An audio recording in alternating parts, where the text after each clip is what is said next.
दोस्तों जो देश का नॉर्थ ईस्ट एरिया है, असम, मणिपुर, मिज़ोरम, उधर से ज़्यादातर खबरें जो हम आपको देते हैं वो एक तो सुपारी, कई बार कोयले की ज़्यादा खबरें आपको देते हैं। और कोयले का जो कारोबार है, यहाँ वहाँ से कोयला नेपाल जाता है, वहाँ पर गाड़ियाँ फंस जाती हैं, या 2 नंबर का कोयला या सुपारी वगैरह दूसरे देशों से, म्यांमार वगैरह से होकर भारत में आता है। इस तरीके की खबरें हम आपको देते हैं। कई बार ज़्यादातर केसेस के अंदर जब गाड़ियाँ पकड़ी जाती हैं, 17 गाड़ियाँ एक बार पकड़ी गई, 25-30 इकट्ठियाँ पूरी की पूरी जो काफ़िला होता है वो पकड़ा जाता है कई बार, और 2 नंबर का माल उसके अंदर होता है। और ज़्यादातर केसेस में ट्रक ड्राइवर्स को पता होता है कि हम 2 नंबर का माल ढो रहे हैं, और कई बार जो नए होते हैं वो फंस भी जाते हैं उसके अंदर, ज़्यादा भाड़े के लालच में फंस जाते हैं।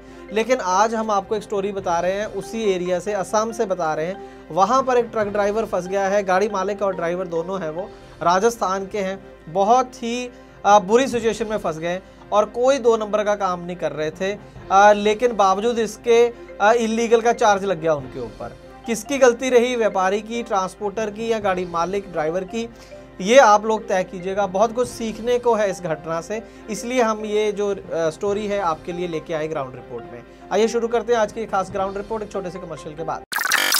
आपकी गाड़ी के लिए भरोसे वाला वाहन बीमा सिर्फ और सिर्फ ट्रांसपोर्ट मॉल ऐप पर मिलेगा। ट्रांसपोर्ट मॉल ऐप के बीमा सेक्शन में जाएं, वाहन सूची में अपनी गाड़ियों के नंबर डालें, या फिर 90-831 पर अपने गाड़ियों के नंबर व्हाट्सएप कर दें। आप भरोसा कर सकते हैं हम पर।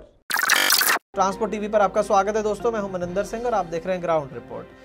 दोस्तों गाड़ी मालिक और ड्राइवर, ओनर कम ड्राइवर हम बोल देते हैं जिसे, सिया राम मीना है, और ये उनकी गाड़ी का नंबर है स्क्रीन पर। पिछले साल दिसंबर की घटना है, 27 दिसंबर 2021। कोयले का लोड था इनके पास, 38 टन लोड था, और 2200 रुपया प्रति टन इनको भाड़ा मिलना था। और मार्गरेटा असम से गुवाहाटी आना था, असम के अंदर ही, स्टेट के अंदर ही रहना था कहने का मतलब।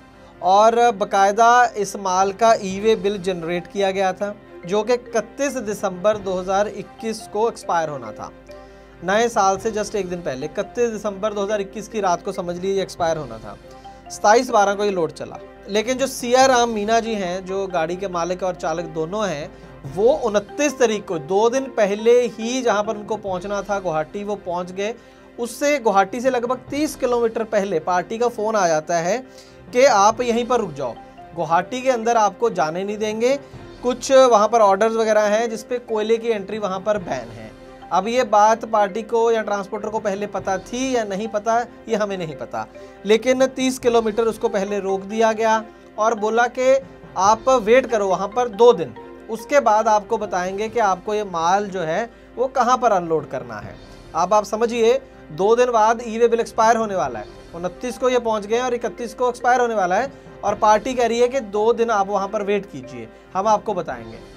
गाड़ी मालिक इस केस में ज़्यादा कुछ कर नहीं सकता है, तो वो वहाँ पर खड़ा रहा। तो दोस्तों यहाँ पर मैं एक बार क्लियर कर दूं कि ये जो रुकने का ऑर्डर दिया गया, ये कंसाइनी के द्वारा दिया गया, जिनके पास माल पहुँचना है, उन्होंने रोक दिया कि अभी मत आना, आप 2 दिन रुको वहाँ पर। और 31 दिसंबर जिस दिन ई-वे बिल एक्सपायर होना था, उस दिन उसी पार्टी का फ़ोन आता है कि माल गुवाहाटी में नहीं, माल हमें चाहिए जोगी घोपा नाम की जगह, असम के अंदर ही, वहाँ पर चाहिए। लेकिन ये जो डेस्टिनेशन था जहाँ पर ट्रक खड़ा था, वहाँ से 200 किलोमीटर लगभग ये डिस्टेंस था।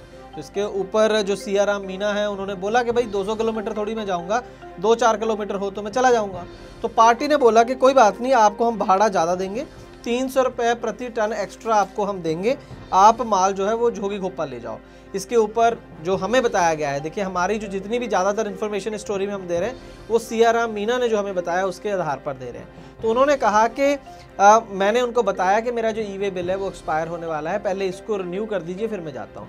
लेकिन पार्टी ने यहाँ पर उनको ये कहा, जो हमें गाड़ी मालिक बता रहा है, कि उसकी टेंशन मत लो, आप पास में ही हैं, उसकी कोई चिंता मत करो, आप ई-वे बिल की ज़रूरत नहीं, आप गाड़ी हमारे कहने पर जोगी घोपा लेके जाओ। तो ये उनसे जो भी इनकी बात हुई, ये प्रेशर में आए या अपनी मर्जी से गए, ये गाड़ी वहाँ से 1 तारीख को, नए साल के पहले दिन, ये गाड़ी वहाँ से लेकर जोगी घोपा वाली साइड को चले गए बिना ई-वे बिल को रिन्यू करें। अब जोगी घोपा भी नहीं पहुँचे थे कि डेस्टिनेशन एक बार फिर से चेंज कर दिया पार्टी ने। पार्टी ने अभी ये बोला कि आप ना यहीं पर रुक जाओ। अभी गाड़ी पहुंची थी बरपेटा नाम की जगह, लगभग वहां से जब चले थे आधे रास्ते आगे थे, तो बारपेटा में गाड़ी को रोक दिया गया। वहाँ बोला कि आज की रात आप यहीं पे निकालो, नया साल है, 500 रुपया डाल दिया खुश करने के लिए, तो आप कल बात करते हैं आपसे, कल आपको बताएंगे इसी जगह के आसपास ही माल को अनलोड होना है। दूसरे दिन पार्टी के जो बंदे थे कंसाइनी के, वो भी वहाँ पर पहुँच जाते हैं और बोलते हैं कि आप हमारे साथ चलो, यहाँ से 1 किलोमीटर या 2 किलोमीटर पे कोई गाँव है, वहाँ ईंटों का भट्ठा है, वहाँ पर ये माल अनलोड होना है, तो आप हमारे साथ चलो।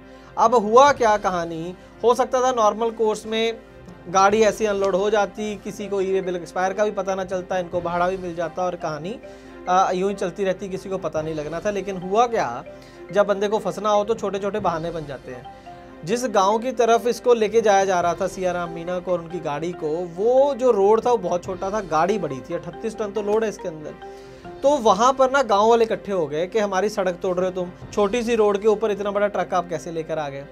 तो अब जब वहां पर गांव वाले इकट्ठे हो गए, प्रोटेस्ट हुआ, उधर जो पार्टी के लोग थे वो भी साथ में से ट्रक वाले के, वो आपस में भिड़ गए, वहां पर हाथापाई हो गई, लड़ाई हो गई। एक तो 2 नंबर का काम कर रहे हो, ऊपर से हाथापाई कर ली किसी के साथ। वहां पुलिस पहुंच गई, पुलिस ने आते ही ट्रक वाले से कागज पूछे, जब कागज चेक करे तो ई-वे बिल एक्सपायर पाया। तो सीधा सीधा उनको लगा, पहले ही इस एरिया में 2 नंबर का माल बहुत ज़्यादा ट्रांसपोर्ट होता है और खास करके कोयला, और गुवाहाटी के अंदर पहले जाने से मनाही है, और ऊपर से ये जो गाड़ी है वो अपने रूट से जो ई-वे बिल में बताया गया उससे भी ऑफ ट्रैक है, क्योंकि ई-वे बिल के अनुसार तो इस गाड़ी को गुवाहाटी होना चाहिए, लेकिन ये पहुंच रही है बरपेटा, और ऊपर से ई-वे बिल एक्सपायर है। तो इमीडिएटली जो है गाड़ी को अपने कब्जे में ले लिया अथॉरिटीज़ ने और सियाराम मीणा को अरेस्ट कर लिया। जी हाँ, उनको अपनी हिरासत में पुलिस ने ले लिया। ये घटना है 2 जनवरी 2022 की। 7 तारीख तक तो सियाराम मीणा को लॉकअप में ही रखा गया, उसके बाद 7 तारीख को उनको कानूनन रूप में हिरासत में ले लिया और उस दिन उनको उनकी फैमिली को फ़ोन करने दिया, उससे पहले तो शायद उनका संपर्क भी नहीं हुआ। 5 दिन ऐसे लग गए वहाँ पर, और 7 जनवरी को उन्होंने अपनी फैमिली को फ़ोन किया, वो 2-3 दिन में वहाँ पहुँचे, ज़मानत के कागजात वगैरह तैयार करते करते 28 जनवरी आ गई। 28 जनवरी को सियाराम मीणा को ज़मानत मिली, और उनकी फैमिली की कोशिशों की वजह से, और जो हरासमेंट हुई वो अलग से। तो लगभग 26 दिन हिरासत में गुजारे सियाराम मीणा ने। अभी भी केस उनके ऊपर चल रहा है, गाड़ी अभी भी पुलिस के कब्जे में ही है। और साथ में इनाम अब ये मिला है कि FIR दर्ज हो गई है, धारा 379 चोरी, 411 रिसीविंग स्टोलन प्रॉपर्टी, चोरी का माल रिसीव करना, 468 फॉर्जरी धोखाधड़ी, 471 यूजिंग ऑफ फॉर्ज्ड डॉक्यूमेंट, फर्जी डॉक्यूमेंट इस्तेमाल करना, and section 21 of mines act की एक अलग से धारा लगी है। तो ये सारी धाराएं अब सियाराम मीणा जी के ऊपर लग गई हैं। एज यूजुअल जो है ट्रांसपोर्टर का फ़ोन बंद है, और जो व्यापारी है, व्यापारी कह रहा है कि जी मेरा कसूर नहीं है, सारा कसूर ट्रांसपोर्टर का है। अब अकेले नहीं हैं आप, देश की पहली ट्रांसपोर्ट हेल्पलाइन आ चुकी है ट्रांसपोर्ट मॉल ऐप पर, अभी डाउनलोड करें। हमारी ट्रांसपोर्ट टीवी की टीम की बात हुई, ट्रांसपोर्टर की साइड से तो कोई जवाब नहीं आया, हमारे बड़े साहब बात करेंगे, साहब बात करेंगे, और फिर वो करते नहीं हैं। और व्यापारी से जब बात हुई तो उन्होंने बड़ी दिलचस्प लाइन बोली, उन्होंने बोला कि जी हमें तो ज़्यादा पता नहीं है, हुआ असल में ये है कि ट्रांसपोर्टर सेटिंग नहीं कर पाया। अब ये सेटिंग ट्रांसपोर्टर ने कौन सी अथॉरिटी से करनी थी, किससे करनी थी, भगवान जाने, लेकिन उस सेटिंग ना करने के चक्कर में फंस गए हैं सियाराम मीणा जी। अब केस तो पर्सनल चलेगा, राजस्थान के हैं, और केस चलेगा गुवाहाटी, उसके ऊपर गाड़ी फंस गई है, गाड़ी कब छूटेगी पता नहीं। तो कुल मिलाकर अब देखा जाए ये भी नहीं कह सकते कि सियाराम मीणा जी का इसके अंदर कसूर नहीं है। देखिए, इसमें सबक लेने वाली बात, हज़ारों केस तो हमने आपको बता दिए ट्रांसपोर्ट टीवी पर, उससे ज़्यादा आपको खुद बताएं।